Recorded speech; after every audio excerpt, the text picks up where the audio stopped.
this is Anney, and you're listening to Stuff Mom Never Told You.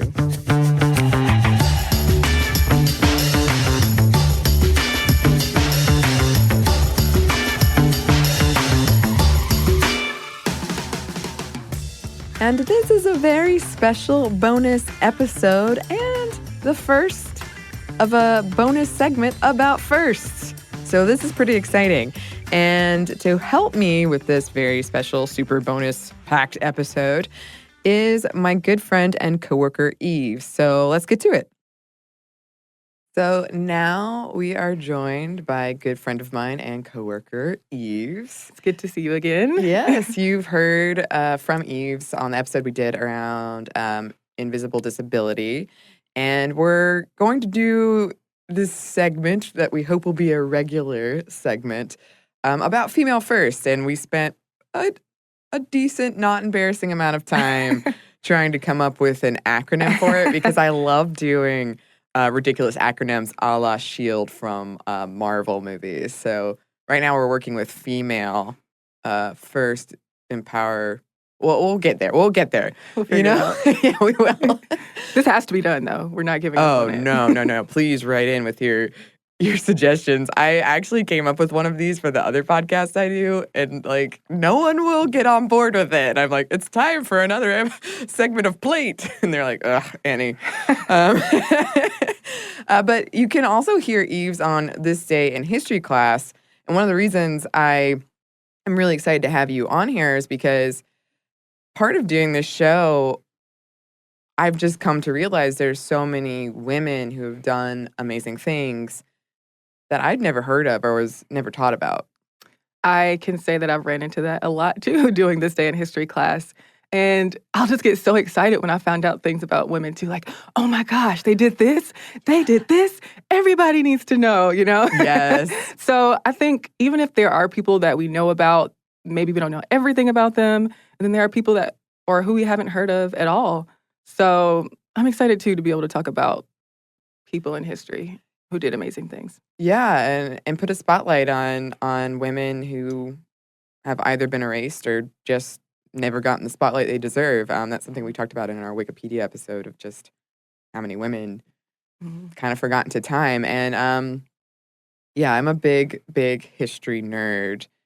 So I am very happy to include this. And today you have two women who kind of there's a couple similarities, some more important than others.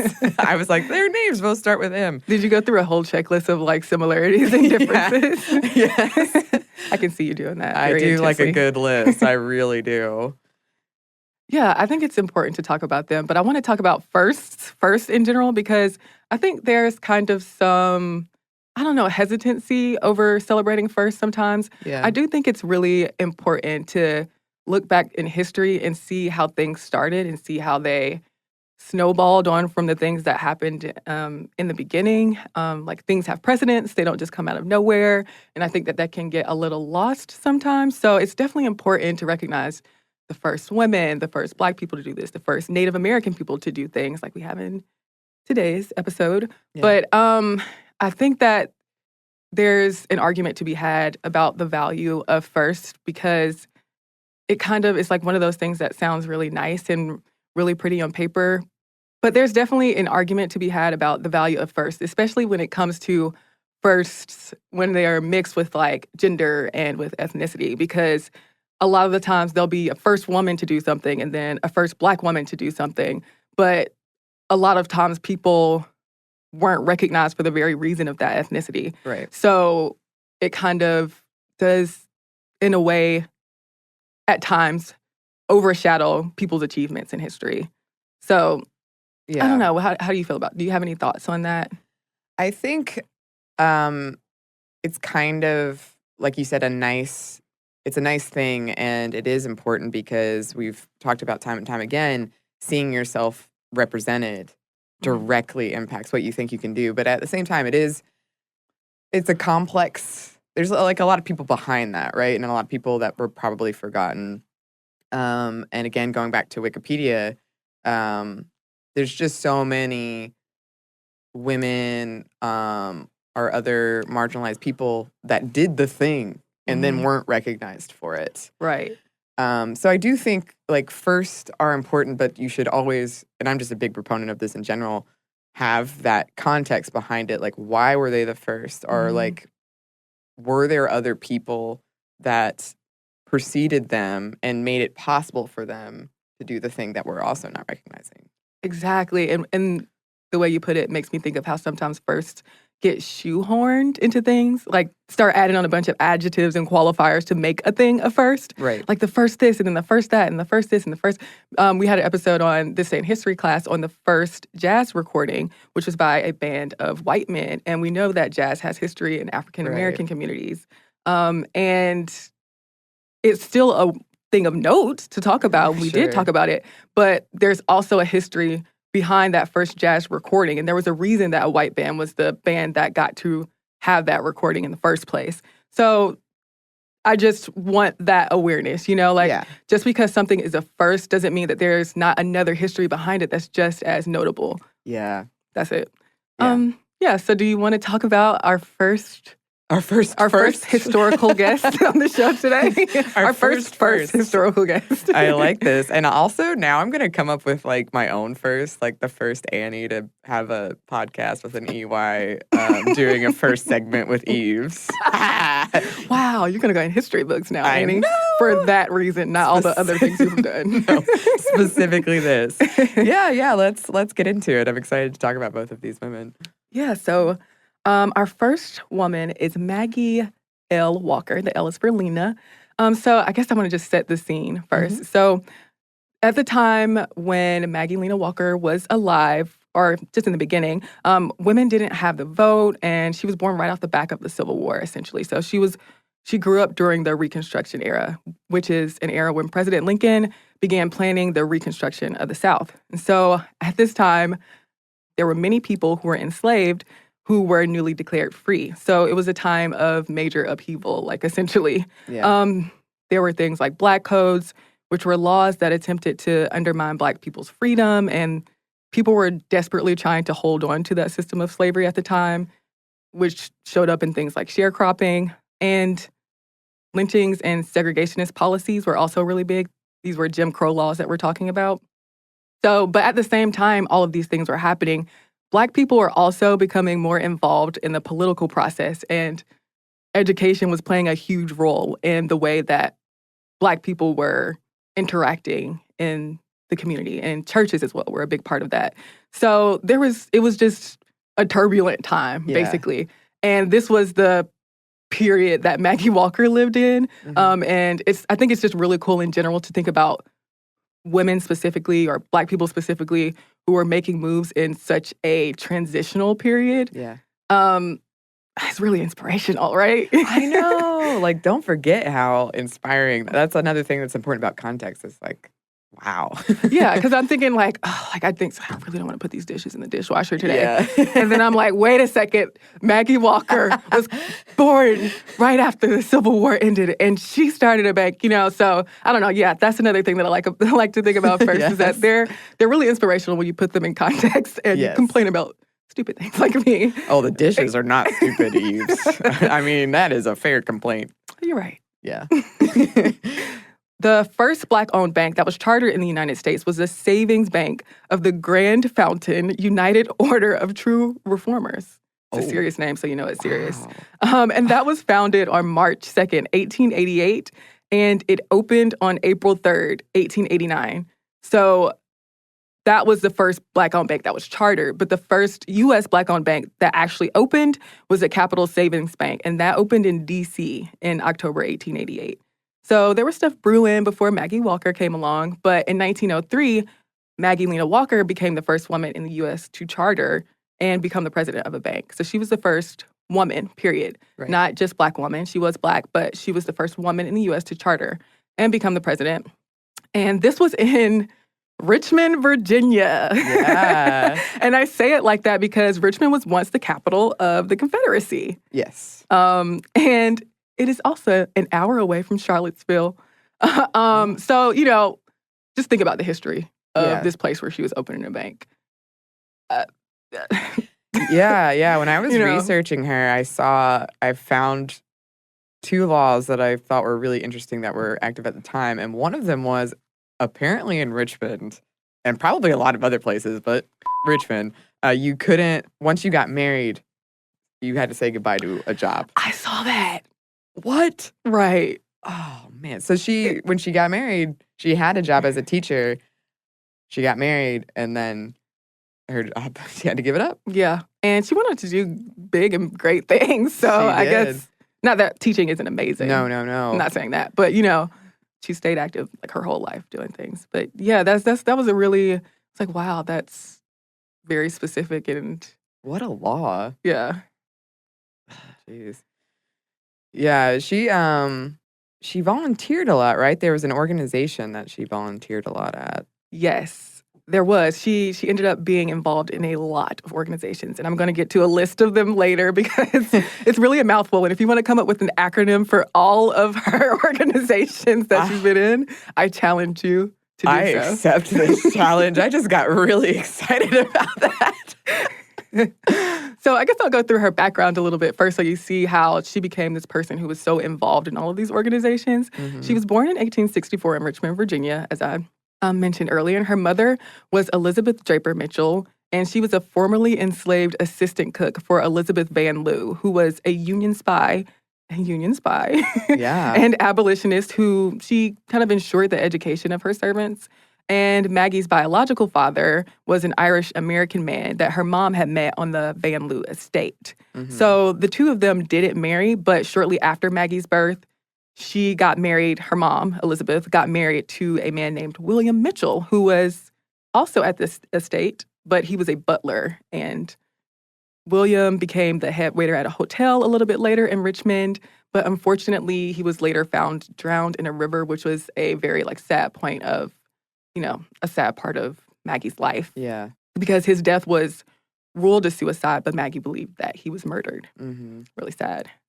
But at age 14, she joined the Independent Order of St. Luke's, which was the organization that she became a lot more heavily involved in over the course of her life and actually was until the end of her life. And at first, it was an organization that helped the sick and the elderly in Richmond. It was a burial society at first, and then as it grew and developed, it turned into a fraternal order and a life insurance company. It was a Black organization, if I didn't say that already. I'm not sure. The order provided financial and social support to people, and they did things like lended money to people who had financial difficulty and raised money for members who had health problems. But after Maggie's mom's husband, after her husband died, Maggie really began to work with her mother to help her out financially. So she helped her mother on the laundry business. So she delivered loads of clothes to people as part of her mother's laundry business. And laundry was one of the few things that Black women could do at the time that was accessible to them as work and domestic work in general. And I'm sure you know how important domestic work is in the history of women. Yes. So we'll get to that later. But so at this time, she kind of started realizing the social gap between Black people and white people in America. So she went to the Lancaster School and she went to Richmond Colored Normal School. And then after she graduated in 1883, she went and she started teaching in the public school system, which leads to your point. Right. Of when she gave up her job because she was married, or she had to give up her job because she was married. Mm-hmm. So Maggie was a part of the Independent Order of St. Luke's. As I said earlier, she started being involved in that organization as a teenager. And the ISOL started providing these weekly sickness and disability benefits and death claims for members beginning in 1895, which is very important because at the time, white-owned firms denied the Black community access to disability and life insurance in that Jim Crow era. So that was a big deal. It provided a lot that people didn't have in the Black community at the time.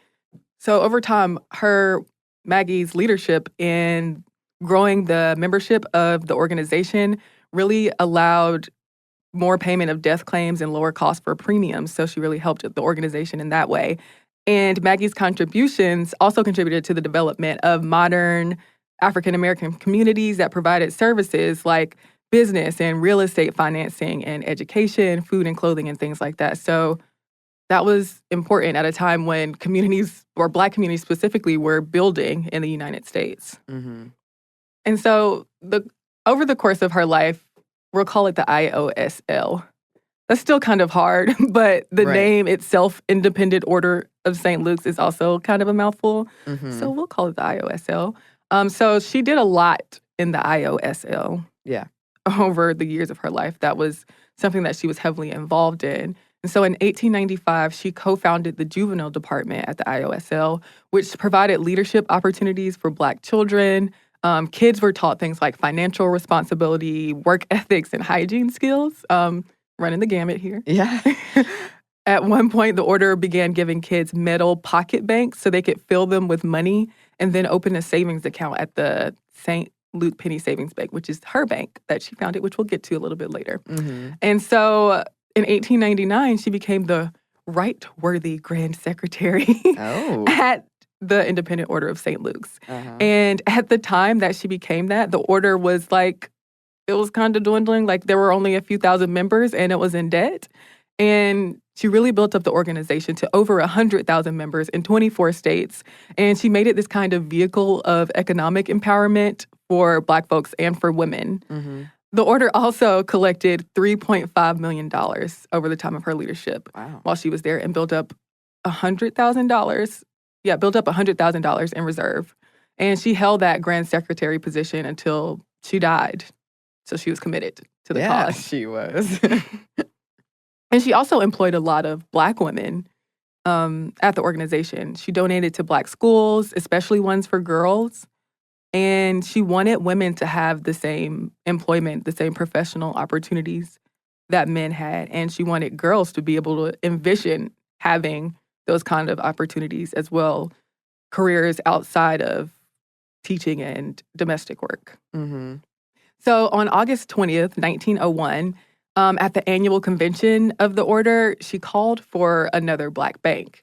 There were only about 20 in the U.S. at the time. So she said the following. She said, "First, we need a savings bank. Let us put our monies together. Let us use our monies. Let us put our money out at usury among ourselves and reap the benefit ourselves. Let us have a bank that will take the nickels and turn them into dollars." So she was really into this idea of economic empowerment and kind of self-help and really building up communities in ways like that. So she also, at the same time, like in 1902, she began publishing the St. Luke Herald, the newspaper of the Independent Order of St. Luke's. And she used that newspaper it was distributed to people, but she used it to encourage Black people in Richmond to establish their own institutions. And by 1916, the paper had 4,000 subscribers. So as we can see, she was just really, she was really innovative, and she was really trying all these new things to get things going. And she was trying to use this kind of, I was going to say Holy Trinity. Well, she was trying to use this trinity of the paper and a department store that she later opened up and the bank to create this bustling and thriving part of the Black community in Richmond. Right. And like we said, this is when it was Reconstruction and things were getting built. Mm-hmm. Yeah, I love that she opened a department store. Yeah, it didn't do so hot. It ended up closing. I think it opened in 1905 and it closed in 1911 because Black people weren't supporting it. And that's not, I know that can sound bad. Well, the Black people didn't come out to it and they should have done this, but it's kind of like they felt that pressure at the time from white-owned businesses. They thought that there would be repercussions for them visiting that business as well because white-owned businesses and white people were pushing back against the store because Maggie was trying to use it as this place where that would feel safer for Black people to go and would also employ a lot more Black people. But because they didn't get to where they needed to be financially, it had to close. Yeah. Yeah. So things fail sometimes. Sure. I don't think that should detract us from our missions, do you? No. Otherwise, I don't know where I'd be. I'd just be at home watching Pixar movies. Oh. I'm sorry. Thank you for that pity, sad. Eves. I don't turn it down. I'll accept it. I appreciate it. I believe in you, Anney. Thank you. I know that's not what will happen with your life. This is not a hit on Pixar movies or anything. That just made me really sad for some reason. So there were a lot of racial stereotypes at the time that discouraged white bankers from loaning money to Black people, and because they thought that Black people wouldn't repay the loans, stereotypes like that. And if Black people were given loans, they were often charged a higher rate of interest than white customers. I mean, we don't have to get into payday loans. We don't have to talk about lending practices today, but there are precedents for things. Yeah. A lot of things have been going on a long time in the United States when it comes to marginalized communities. But a lot of white-owned banks did accept deposits from Black customers, but some didn't. And those managers thought that Black customers would scare away the white people who were coming into the business. So Maggie knew that it wasn't the best idea to go to these white-owned banks and that there needed to be Black-owned banks that Black people could patronize. So she wanted to be the person who could create that bank. So she was already clearly into women's empowerment and the empowerment of Black people and building up communities. So the bank was just part of that. So she started building up her banking and her accounting and her business skills by studying banks that were in Richmond, Virginia. She recruited Emmett Burke, the head teller from the True Reformers Bank, which was the bank that we talked about earlier, the first Black bank that was chartered in the U.S. And so after all that happened and she built up all her skills and self-educated, she opened the St. Luke Penny Savings Bank on the first floor of the St. Luke Hall on November 2nd, 1903. The goal of the bank was to encourage savings and facilitate loans. And yeah, she became the first woman, period, to charter a bank in the United States in 1903. Yep. That's I love the name. I don't know why, but like saving pennies, I've just had a good experience with every place that I've been to that's got that name in there, mostly bars. But Penny, the word penny in their name? yeah. Interesting. So are you a person who picks up pennies on heads but not pennies on tails? Or do you not pick up pennies at all? Oh my gosh, I actually feel a deep pang in my heart every time I see a penny. And I'm like, this is so sad because if no one picks you up, you're just out of our money circulation. Yeah. It's just like lost money. That's So I pick it up every time. I feel, yes, and this is going to be so embarrassing because I'm going to sound like a cheapskate saying this, but I'm going to come forth. Yes. I'm going to speak my truth right now. Do it. I can't stand when people don't give me back change at like restaurants. Oh, yeah. I hate that. I'm like, do you know how important these nickels are to me? This is my life. I'm the same way. I'm the same way. Because I have to pay for laundry still. And I'm always like, this is laundry money. Right. I need this. Don't take this from me. Yeah. And it happened a lot when I was in, I feel like, LA. Oh, People don't yeah? get back change in LA. LA, what's going on? Cheapskates. Sounds like Yeah. it Let me not does. offend any LA listeners. Well, no. Listeners from LA. They just have the money to give those nickels away. If write in with your experience with the nickel situation in LA, please. We need to know. Please do. I would love to. We have some more about all of these first to share with you listeners, but first we have a quick break for a word from our sponsor.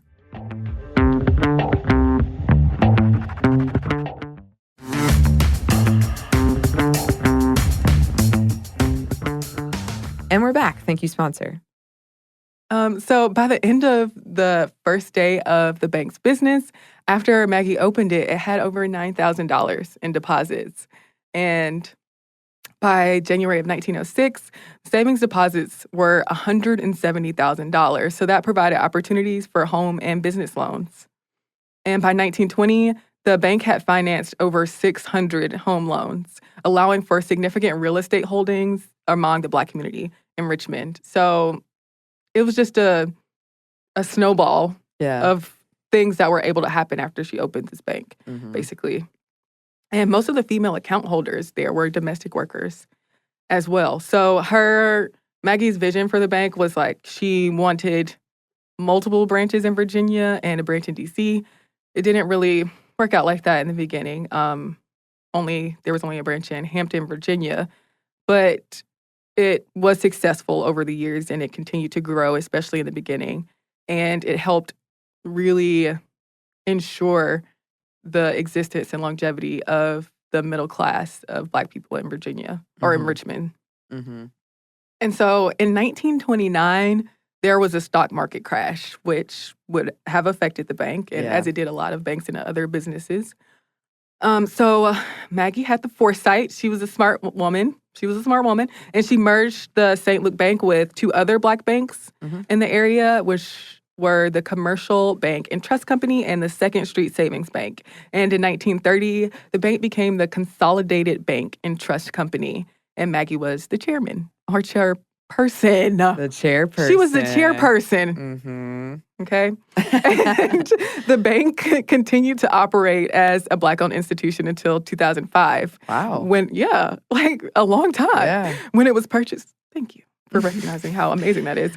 When it was purchased by the Abigail Adams Corporation, and then the Premier Bank bought it in 2011. So at that time, it was the longest operating Black-owned bank in the States. And that brings us to contemporary times. But during her lifetime, a bank wasn't the only thing that she was involved in. Like, she was also politically active. She was socially active. As we mentioned at the top of the episode, these were heady days in the United States, and there was a lot to fight for. Yeah. So in 1904, she was an organizer of the boycott that protested the Virginia Passenger and Power Company's policy of segregated seating on streetcars in Richmond. Mm-hmm. And we talked about the department store. She opened that in 1905. And she also, so here's where the organizations come in. She worked for the Order of St. Luke's, but she was in a ton of other organizations, including she was the vice president of the Richmond chapter of the NAACP later in life. But here are some other roles she held. Are you ready for this? So ready. Buckle in. Okay. The National Association of Colored Women. Okay. She was in the National Association of Wage Earners, the Council of Colored Women, Interracial Commission, International Council of Women of the Darker Races, National Negro Business League, and the Negro Organization Society. That's pretty solid. She had a lot going on for She sure. did. And she didn't have Google Cal probably, but Yeah. if she did, it'd be off the hook. Right. Too many notifications. All the time. So in 1921, she also ran for public office on what they call Lily Black Republican ticket, and the ticket didn't do so well. She was running for superintendent of public instruction, so she lost like everybody else on the ticket. But, it is what it is. Mm-hmm. And but that was a venture of hers as well. She tried to go into office. She also lived in a really nice house in a really nice part of town in Virginia from 1905 to 1934. She lived in a Victorian townhouse in an elite Black neighborhood in Jim Crow Richmond. And it was pretty fancy. Like, it was kind of fancy. And she had some cool people come over. Like, she had some cool friends. Oh. Like W.E.B. Du Bois, Mary McLeod Bethune, and Langston Hughes. But yeah, her house was like, I'm just trying to imagine this. When I think about families like who had so many children who were so huge, which I feel like doesn't happen that much anymore. But she had, I think it was like at one point, like dozens of rooms in the house. Like, she had more added on to the townhouse. I think it got up to 28 or 32 rooms or something like that, because there was a lot of family that was living in the house at one time. Like, families had their own parts sections of the house, which I think is really cool. And I think that's another conversation. That is a longer conversation to be had when it comes to continuing to nurture generations of the family within Black communities specifically. Another conversation to be had that we don't have time for right now. But yeah, she had a huge family and house that she lived in, and she lived well. Like, she was successful. So later in her life, she did a lot more things. She fought for women's suffrage in the 19th Amendment, which prohibits the government from denying the right to vote on the basis of sex. Mm-hmm. And she just kept doing things after the bank was growing. So she's a first. She is. She's a first. Her story is really cool, and I love that she did do so much stuff to empower people in her community. Like, that was a big push for her. So an inspiring first, for sure. Yeah, and I think that the thing she did is also really good to look back on, because, a lot of, like, talk when it comes to the Black community and financial education, financial literacy, economic empowerment, and the Black dollar staying in the Black community is still a conversation that happens Yeah. a lot right now, and for good reasons. And we're also talking about reparations a lot right now because nobody got paid for the work that they did while they were enslaved. But the things that Maggie did, I think it's easy to be able to look to her as an inspiration or as a leader of what to do to economically empower people and to keep that goal on one's mind and to try new things, and to continue to educate people. And she was just so determined and so headstrong at a time when it probably was easy not to be. Like it's probably easy to lose faith, is what I mean by that. Right. So, yeah, I think she's really cool. And yeah, so do you want to move on to our next verse? Yeah, I like this. I feel like we're reviewing like 2 thumbs up. Right. Maggie Walker. Yeah, you look, what we think about you is very important. It is. Okay? And it does all the other stuff you've done, your accolades, it doesn't matter. When I say you're cool, you're cool. You're cool. Eve gives you the cool stamp and you are set. You are set. But yeah, let's move on to our other first, who, as I not so coolly pointed out, is another woman whose name starts with M, but she's got other things going on for her. That was so cool, Anney. Thank Don't you. down yourself like that. If Eve gives me the cool thumbs up, oh gosh, my life is made. What Anney and I were talking about earlier is that the similarities between these 2 people, Maggie Walker and Maria Tallchief, which is who we're about to talk about. And Maria Tallchief, like Maggie Walker, was the first woman to do a thing, but she was also the first Native American woman to do a thing. So she, ethnicity notwithstanding, she was the first. She was the first woman. And she was the first major prima ballerina in America. And she was the first, because she was Native American, she was also the first Native American to do that thing. But she was a pioneer in the field in general. So she was a prima ballerina for the New York City Ballet. That's how she got that first. Okay. So I have taken ballet, but prima ballerina, for people who don't perhaps know. Please tell us. No, I don't know. Oh. I'm asking you. Oh. Isn't it? It's like the prime ballerina. Yeah, the principal dancer. Okay. I haven't taken ballet either. You said you have. I have. You have, though. Yes. Okay, so you're on way more on point than I am about apparently not. What is that called?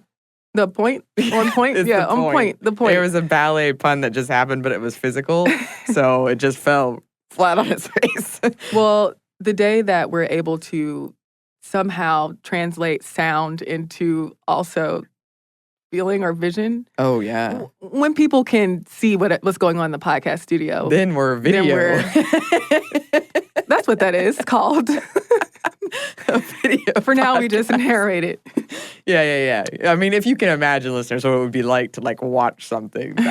We are visionaries. But if you can imagine what it's like to watch something.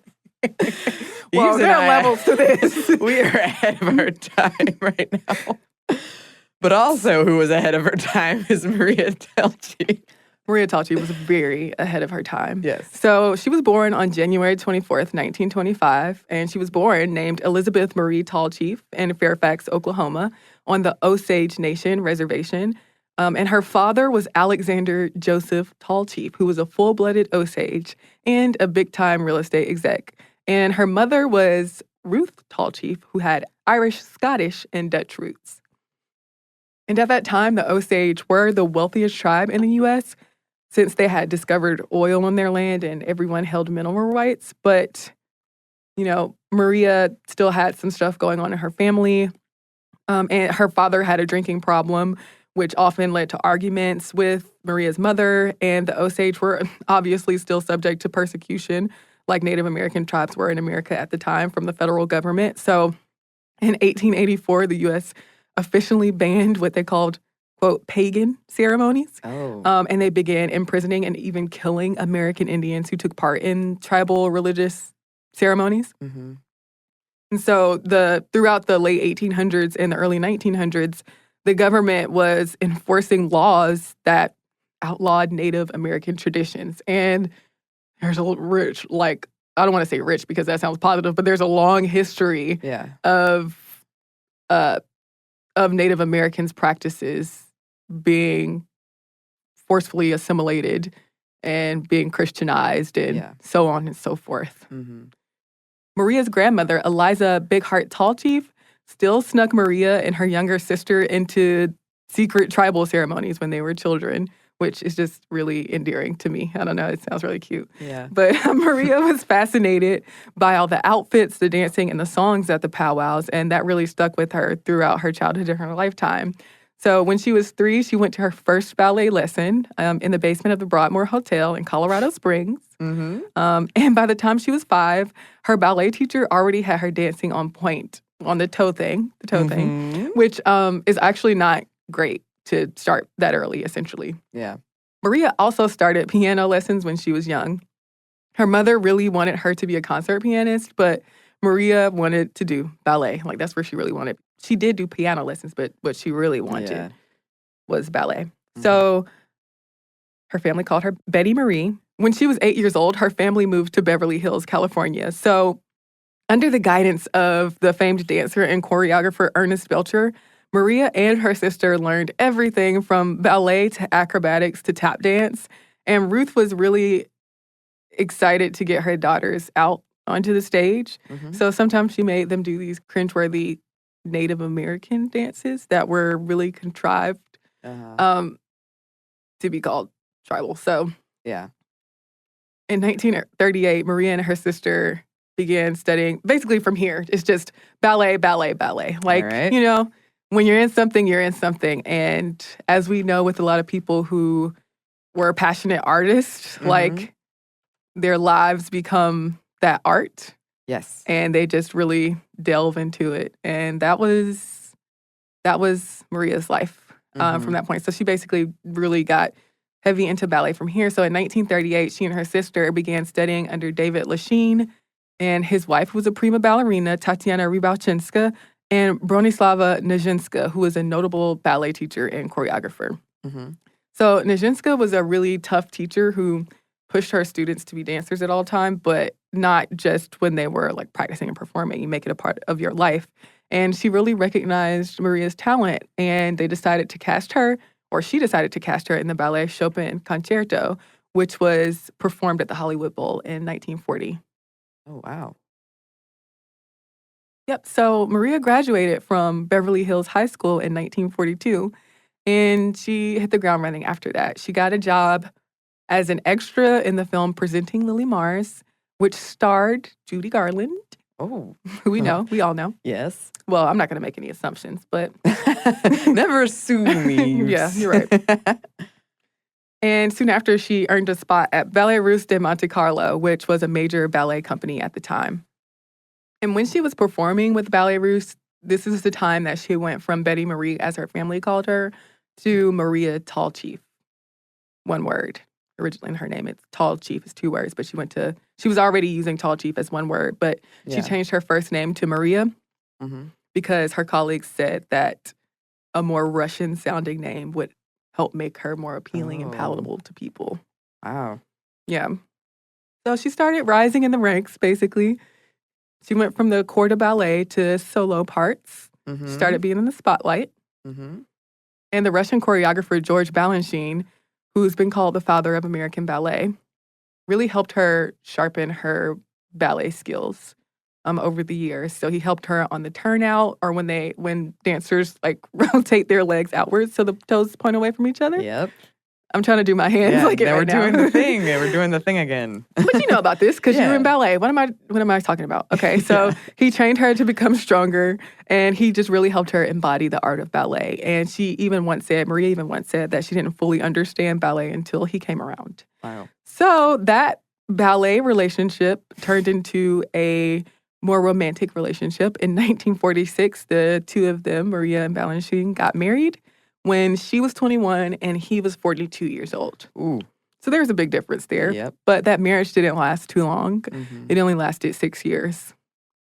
Yeah, but so it was a it was a rough relationship. Yeah. They didn't really jibe or mesh like that much, but at least not romantically. But Mhm. while they were together and afterward, they collaborated a ton.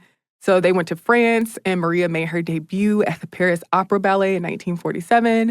And in 1948, Maria joined Balanchine's new company, the New York City Ballet, Mhm. and she was prima ballerina there until 1965. Wow. Yeah, a long time. Yes.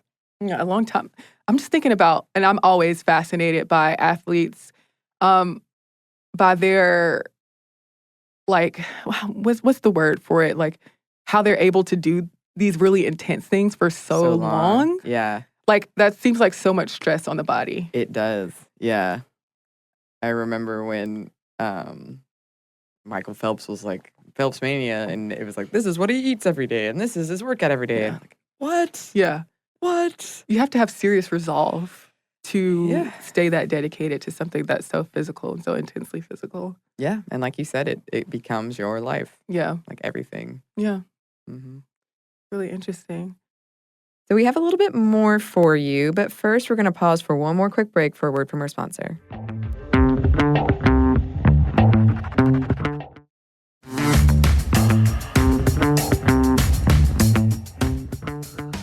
And we're back. Thank you, sponsor. So Maria rose to the top of the ballet world when she starred in The Firebird at the New York City Ballet. And her performance as the Sugar Plum Fairy in a version of Tchaikovsky's The Nutcracker Mhm. and a bunch of other roles that showed off her technical skill and her passion. And so she toured Europe and Asia, and she performed with other ballet companies and even played Russian ballerina Anna Pavlova in the 1953 film Million Dollar Mermaid. So she was talented. She did Yeah. a lot of things. Sounds like it. Sounds like it. So during her life, she was always involved in the ballet world in some way, even after she retired from dancing and settled down with her family in Chicago. She went on to become the director of ballet at the Lyric Opera of Chicago, and she founded the Chicago City Ballet and was its artistic director from 81 until 87. Mhm. So a lifetime of achievements. So it's time for us to give her Lifetime Achievement Award like we did with Maggie Walker. It's true. We've got the thumbs up, ready to go. You're cool. Yeah, so that's Maria Tallchief. That's also a pretty amazing story. I didn't know she was in a film. Yeah. Um, so if you don't mind me asking, why did you pick these two women? So so sometimes they're selfish, I want to know more about them Sure. too. Oh gosh, yes. So I was already familiar with Maria, so we had an episode on her for this day in history class, Mhm. but I wasn't as familiar with Maggie Walker, and I wanted to learn more about her. And Mhm. then like I said earlier, I didn't realize the connection between the two of them in terms of the whole ethnicity and woman thing Mhm. going on, but I figured that was a serendipitous occurrence. Yeah. But yeah, so it was just, I don't know, sometimes you just don't know exactly Yeah. why. But they were the ones who jumped out to me. And I think it was also like even though they have their similarities, they're also in very different fields. Like one's an Yeah. artist Mhm. and one's a financial, like in the financial area, in the business development, social justice, economic justice kind of area and Mhm. artists. But they're both equally, like they're both important. Yeah. And they're both people that we're able to look to when it comes to setting standards and setting goals Mhm. and just being inspirational in general. So yeah, that's probably part of it. And I also just think it's really good to highlight Black women who were working in the financial area because we do hear a lot about people or Black women in history who dealt with social justice, but not necessarily from the financial and banking angle of it. Yeah. So I thought it would be really cool to highlight her for that reason. Yeah. Yeah, absolutely. I agree. And I had never heard of either of these women, so I'm very glad to have two more inspirational women to look up to. Yeah, I hope that a lot of people haven't either, not because I don't want them to know about people, but because they get to learn about somebody else, Mhm. some new people today. And hopefully people will continue looking into their stories because we've only talked for so long. Yeah. If I don't know whose life you could fit into 1 hour. So, I mean, Yeah. Right. especially not these women. Right. Yeah, there's definitely so much more that if you're listening to this and you're like, wow, I want to know everything, there's so much out there for you. Yeah. Yeah. Um, but I think that this brings us about to the end of this, our first female first. I'm going to come up with something. First, female first. It's like 4H, but 4F. Forever. Inimitable. I feel like I'm making up words at this point. Maybe that's what we need to do. I mean, we've learned from these women, you can't let barriers stop you. You need to We're learning already. See? Yeah. We'll do that. We'll work on that off podcast. But in the meantime, thank you so much for joining us, Eve. This has been really fun and educational. And yeah, hopefully this will be a recurring first segment. Yes, thank you for having me. Yes, and I'll be back soon. Oh, I hope so. And like we've mentioned, you can hear Eves on This Day in History class, and it's like 5 episodes a week, right? It's 7. It's every day. It's every day. So I complain about my like 2. it's still a lot of work. Like, what do you mean? We are all swamped here. Let's not get it confused. Yes, yeah, that is true. So yes, you can hear Eves every day on This Day in History class, and I highly recommend that you check it out. Thank you, Anney. This brings us to the end of this, our first episode of First. I hope that you enjoyed it as much as I enjoyed doing it with my good friend Eves. If you would like to email us about a first you would love to hear about, you can. Our email is momstuff@howstuffworks.com. You can also find us on social media. On Twitter, we are at momstuffpodcast, and on Instagram, we are at Stuff Mom Never Told You. Thanks as always to our producer, Andrew Howard, and thanks to you for listening.